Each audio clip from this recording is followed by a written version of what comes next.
Hey everyone, and welcome to the Marvel Snap Decks of the Week. I want to take a moment to address some of the changes for this series moving forward. My prior use of the word meta was perhaps ambiguous, and ultimately not the best choice of words.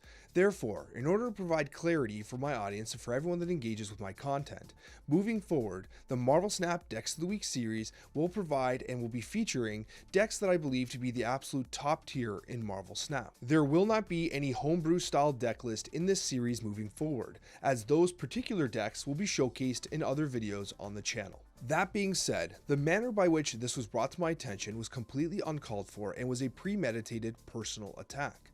If you want to hear more about my thoughts on that, be sure to go to my Twitter, where I'll be providing a full breakdown on the events that had transpired. Now let's get to what you actually came for, which is the newly improved Marvel Snap Decks of the Week. The first deck we have to talk about today is the She-Hulk Deathwave list. Now this list has been around in the meta for some time and continues to be one of the most consistent lists available to all players, regardless of your rank. The amazing thing about this list is that it has a tremendous win condition with Arrow, She-Hulk, and Death in conjunction with one another. Essentially, the way that this deck list works is that you have Wave, which you play on turn 5. You also conserve that additional 2 energy in order to allow you to reduce the cost of both She-Hulk and Death. That allows you to basically play Arrow, She-Hulk, and Death, if you have all 3 in your hand, on turn 6 in collaboration and in conjunction with each other, which is an absolutely insane turn 6 play. You also have some core mechanics that just work generally really well. You have the Hood, which gives you the Demon, which gets destroyed by Killmonger, as well as Deadpool, Nova, and Yondu, who has an ability that actually contributes as a destroy mechanism for Death. Obviously, you have the Carnage and Bucky Barnes. Carnage can be used to clear debris and garbage off the board and field of play. Deathlock continues to be a very strong 3-drop as 5 energy, continues to be a very powerful kind of mainstay in these types of lists. With that being said, this list continues to be one of the top in the meta, one that you can turn to, really resilient throughout many different types of locations. And one thing that I want to kind of illustrate to you is that there are also a couple substitutions available as well. For instance, some lists don't actually include someone like Deadpool. Deadpool can be subbed out, or if you don't have Hood, for instance, you can sub out Hood as well. What's often used instead is someone like Squirrel Girl. Squirrel Girl is used because you essentially fill the board with these little squirrels, and then the Killmonger allows you to destroy the squirrels and effectively bring Death's kind of energy count to 0. And that's really what you want to do. A lot of prior Deathwave lists kind of wanted you to get Death cheap enough to be able to play in conjunction with Wave. However, what you really want to do now is get it all the way to 0, so you can actually go full greed on Wave and play multiple cards so that you can get Arrow, She-Hulk, and Death out. All out together, whereas traditionally you just want to get She-Hulk and Death, or a Death +1 type thing. But with getting her all the way down to 0, you might be able to do just so much more. Continuing on our meta report, we do have Bast Negative Surfer. Negative Surfer as a general archetype continues to be one of the most sought after deck lists in Marvel Snap. It is very powerful and provides you with a lot of utility and a lot of burst potential on turn 6, especially when combined in conjunction with Sera. Now what's worth noting here is that Bast does a tremendous job in this particular list because it sets the power of all cards in your hand to 3.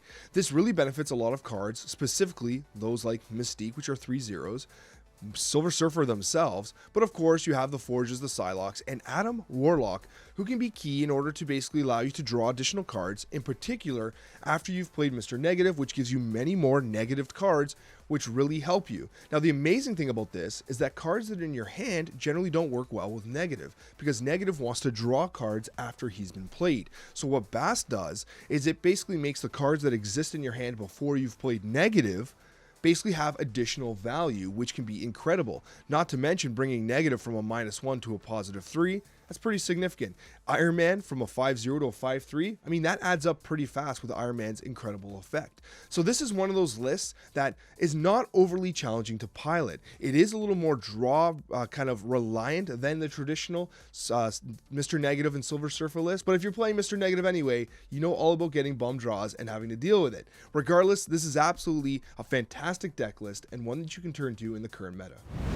And the next deck list we have to talk about today in this meta report is the Cerebro 2 list. Now, this list, in terms of meta, is becoming increasingly more popular. It is being popularized by many streamers and many players who are really starting to experiment with the power of a Cerebro 2 list. For those that aren't too aware, maybe new to Marvel Snap, essentially the way it works is you have Cerebro, which is a card that gives your highest power cards +2 power. Now, the trick to this is if everything has the same power, everything gets that +2 buff. And when you play Mystique in conjunction with Cerebro, it becomes +4, which is very significant. And so ultimately what you have here are lists where this is not a 1-2.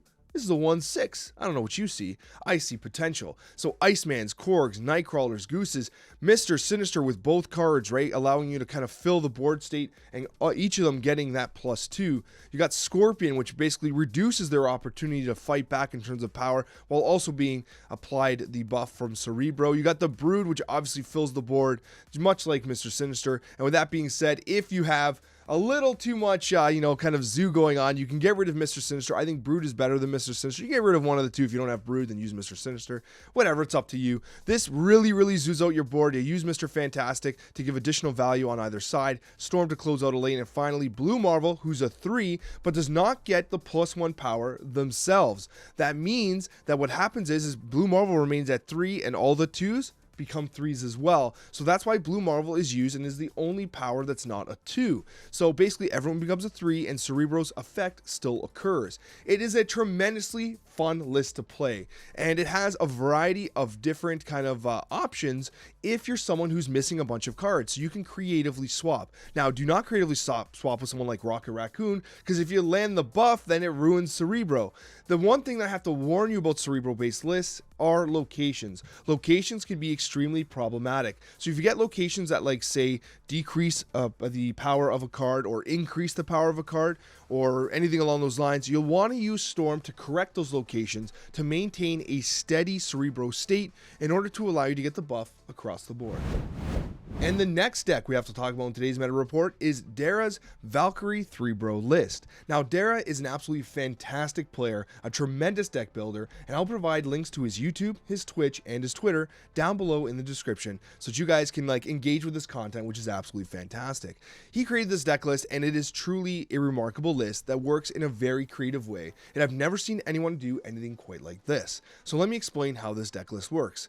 Essentially, you have Valkyrie, which is kind of like the key element of this list. Yes, it's an expensive Series 5 card, but if you happen to have Valkyrie, it sets all cards at a location of 3 power on both your side of the board and on your opponent's. That's important to understand, because essentially when you utilize Cerebro and Mystique in conjunction, you're going to get a +4 across the board for anything that's 3 power. Now, the way this works is that if you play, let's say, Wasp into a lane, and then you play Cerebro and Mystique, those are all, you got 1 power. But when you play Valkyrie into that location, suddenly Wasp becomes a 3, Cerebro becomes a 3, Mystique becomes a 3, and their entire enemy side of the board becomes a 3 as well. With everyone being a 3, you win that location because of the Cerebro effect. So that is how you can trade a location with Valkyrie. It's also important to note here that Bast comes out, and Bast sets all cards in your hand to 3 as well. So basically Adam Warlocks, Yellow Jackets, Wasps, and etc. will get the additional value of Bast, which is absolutely fantastic. Moreover, someone like Blade can be used in good value with someone like Cosmo. So Cosmo is an excellent disruption card, which can be used in conjunction with Blade to prevent you from discarding anything valuable in your hand. Adam Warlock allows you to draw additional cards, because if you don't draw Cerebro, things can feel really bad. The only tricky thing is on turn 5, sometimes you want to play someone like Cerebro or follow up with Mystique, and Valkyrie feels expensive for what it does. However, if you're able to play Valkyrie on turn 5 and on turn 6 follow up with a Cerebro Mystique play, you'll find yourself generating a ton of value. Sentinel continues to be one of the best cards that a lot of people overlook in the game. Sentinel provides a ton of value as a 2-drop, often being played on 2 and then being played again on 4, and it's being played over and over again, generally speaking. The most important synergy to understand here is that the Yellow Jacket can come down, actually -1 your entire board, and then when you play Valkyrie on top, it resets back to 3. So the Yellow Jacket, if you don't play him first into a lane, can be used in conjunction with Valkyrie in order to reset the value of of the negative afflicted cost. With that being said, this list is absolutely fantastic. I've piloted to a lot of success. It's one that is like, it takes a lot of practice to pilot, so don't try it like a couple times and give up. It takes a lot of practice, but you have so much control and opponents really don't see it coming.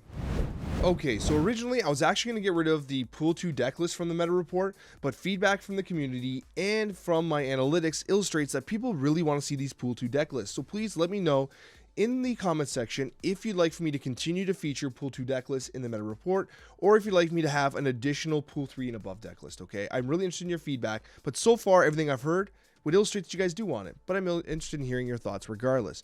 Anyways, Devil Dinosaur continues to be the absolute monster of Pool 2. It is a tremendous card that I believe even has Pool 3 viability, but anyways, that's another conversation. But in Pool 2, Devil Dinosaur continues to be one of the absolute best decks that you can play. Devil Dinosaur, this particular list, has a control element to it, which I think is becoming more popular as the destroy mechanics become more popular as well. And armor not only acts as a source of protection for someone like Sunspot, because what you do is you Sunspot, you armor on turn 2, and then on turn 3, you storm the sunspotted location, which gives you the reach for the sunspot, prevents your opponent from kind of being able to access it, while also giving you a lot of viability in order to basically play Devil Dinosaur in another location and essentially make it so that your opponent has a very difficult time contesting your big red dino. So basically you're winning 2 locations. It also has cards that provide you with a lot of additional value as well. Collector works well, but Collector works actually best with Moon Girl, who is cut out of this list. Where is Moon Girl? There she is. Now you can actually substitute Moon Girl in. You can take someone like Armor out, but I think Killmonger is way too prevalent for you to do that. If you want to get Moon Girl in, you can take someone like Cosmo out. But what Cosmo does is Cosmo protects your Devil Dinosaur from like Enchantress, right? So Cosmo's a very valuable card. But if you want to get Moon Girl in, you can take out someone like Cosmo. You can take out someone like, I wouldn't take out White Queen, but you can take out someone like White Queen if you really want. Or you can take out someone like Collector, because without Moon Girl, Collector doesn't actually ramp all that much. Might be a 2-4, might get to a 2-5, which is still good value, but it's not going to completely carry a game. So if you want to get Moon Girl in there, it is a substitution available to you, but you have to be creative as to how you get it in. Regardless, this is a deck list that is truly remarkable in Pool 2. Moreover, with Moon Girl, you could consider doing something like this. You play Moon Girl on turn 4, provided that the Devil Dinosaur is on the left side of your hand, because it replicates left to right. You play Devil Dinosaur on turn 5, and then you basically play Devil Dinosaur again on turn 6. That is kind of like double dipping, because really you want to win a lane with Sunspot, Armor, Storm. That should be like one lane that like you don't have to worry about. In the second lane, you just win with White Queen, Devil Dinosaur, and Chavez. Like they can't really compete well with it. It's too much power into 2 lanes. You're not contesting all 3 like a zoo list.